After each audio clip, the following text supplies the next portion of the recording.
Good morning students. आज अपने इस वीडियो में हम सीखेंगे कि महत्तम समापवर्तक कैसे निकाला जाता है, यानी HCF हाईएस्ट कॉमन फैक्टर।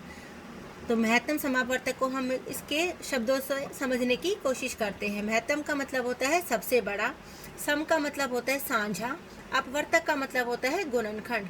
सबसे बड़ा वही हमारा हाईएस्ट, साझा यानी हमारा कॉमन, और गुणनखंड यानी हमारा फैक्टर। यानी सबसे बड़ा गुणनखंड होना चाहिए, और वो कौन सा होना चाहिए? साझा यानी कॉमन गुणनखंड में जो सबसे बड़ा है वही हमारा महत्तम समापवर्तक है।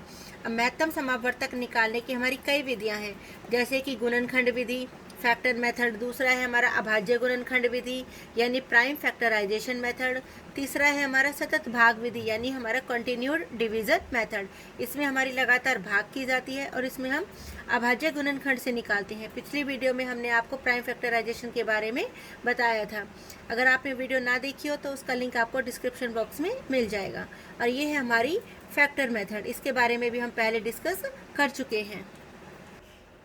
एक एग्जाम्पल के द्वारा हम तीनों विधियों को समझने की कोशिश करते हैं। हमने एक एग्जाम्पल लिया 6, 18 और 20 का। हमें इन तीनों संख्याओं का क्या निकालना है? महत्तम समापवर्तक। हमारी पहली विधि थी गुणनखंड विधि, उस विधि से हम करते हैं। 6 के गुणनखंड हमारे क्या होते हैं? 6 हमारा किस किस के पहाड़े में आता है? 1, 2, 3 और 6 के। 18 हमारा किस किस के पहाड़े में आता है? 1, 2, 3, 6, 9 और 18। 20 हमारा किस किस के पहाड़े में आता है? 1, 2, 4, 5, 10 और 20। अब हमारे सार्व गुणनखंड, सार गुणनखंड क्या होते हैं? जो इन सबके पहाड़े में कॉमन है, यानी 1 हमारे इन तीनों में आ रहा है और हमारा 2 इन तीनों के पहाड़े में आ रहा है। बाकी हमारा 3 इसमें है लेकिन 3 इसमें नहीं है। 6 इसमें है 6 हमारा इसमें नहीं है।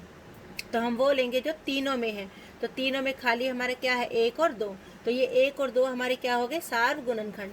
अब सार्व गुणनखंड में जो हमारा सबसे बड़ा है, इन दोनों में सबसे बड़ा हमारा क्या है? 1 या 2? 2 हमारा सबसे बड़ा है। तो जो हमारा सबसे बड़ा सार्व गुणनखंड है वो हमारा महत्तम समापवर्तक होता है। 1 तो हमेशा सभी संख्याओं का सार्व गुणनखंड होता ही होता है। तो हमारा महत्तम समापवर्तक कैसे निकाला हमने गुणनखंड विधि से? सबसे पहले गुणनखंड निकाले, फिर उसमें हमने सार्व गुणनखंड निकाले। सार्व गुणनखंड में जो सबसे बड़ा है वो हमारा महत्तम समापवर्तक है।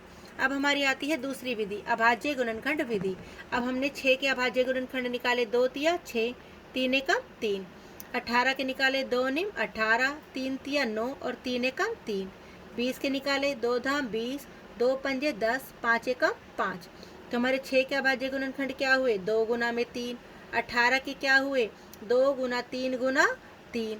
20 के अभाज्य गुणनखंड क्या हुए? 2 गुना 2 गुना 5। अब तीनों में हमारा कॉमन क्या है?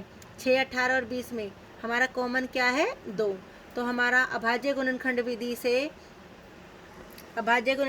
से 6, 18, 20 का हमारा HCF क्या निकला, यानी महत्तम समापवर्तक हमारा कितना निकला? 2। तीसरी विधि आती है हमारी भाग विधि। हमें निकाला है 6, 18 और 20 का। तो हम पहले किसी भी रकम की दोनों तीनों में से हम भाग कर लेते हैं। पहले हमने 18 को 6 से भाग किया, 6 तिया 18। 18 हमारा 6 से पूरा पूरा भाग हो गया। अब हम ये देखते हैं कि भाग विधि में क्या जो हमारा तीसरी संख्या हमारी क्या बच गई? 20। क्या 20 हमारा 6 से पूरा पूरा भाग हो रहा है? हमने पहले 20 की 6 से भाग की, 6 तिया 18 नहीं हुई। हमारा कितना शेष बच गया? 2। अब जो हमारा ये शेष बचा 2, इससे हम इस वाले जो हमारा भाजक था, जो पहले हमारा भाजक था जिससे हम पहले भाग कर रहे थे, किससे भाग कर रहे थे हम पहले? 6 से। तो 2 के हम यहाँ पर किससे भाग करेंगे? 6 से। 6 को सॉरी हम किससे भाग करेंगे? 2 से। 2 तिया 6। तो जब तक हम पूरी पूरी भाग करते नहीं हो जाती हमारी, तब तक हम जो हमारा शेष बचता है उससे हम पिछले वाले भाजक को भाग करते रहेंगे। तो हमारा HCF कितना निकल के आ गया? 2। यहाँ पर हमारा जो 2 है वो 6 को भी पूरा पूरा भाग करेगा, और 2 हमारा 18 को भी पूरा पूरा भाग करेगा, और 2 हमारा 20 को भी क्या करेगा? पूरा पूरा भाग करेगा। तो HCF हमारा कितना आया? 2। तीसरा है, एक और एग्जाम्पल से हम भाग विधि समझते हैं। जैसे 27 और 36 का निकालना है। 36 के हमने किससे भाग की? 27 से।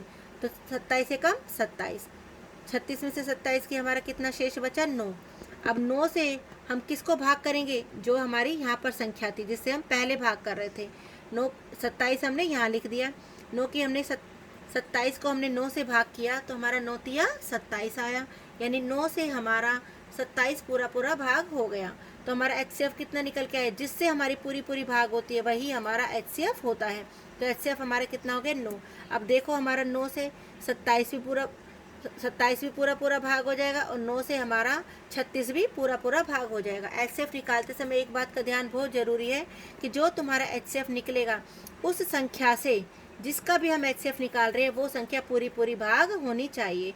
जैसे 9 से 27 और 36 पूरा पूरा भाग हो रहा है। इस वाले एग्जाम्पल में 2 से 6, 18 और 20 हमारी तीनों संख्याएं पूरी पूरी भाग हो रही हैं। उम्मीद है कि आपको HCF निकालना समझ में आ गया होगा। Thank you.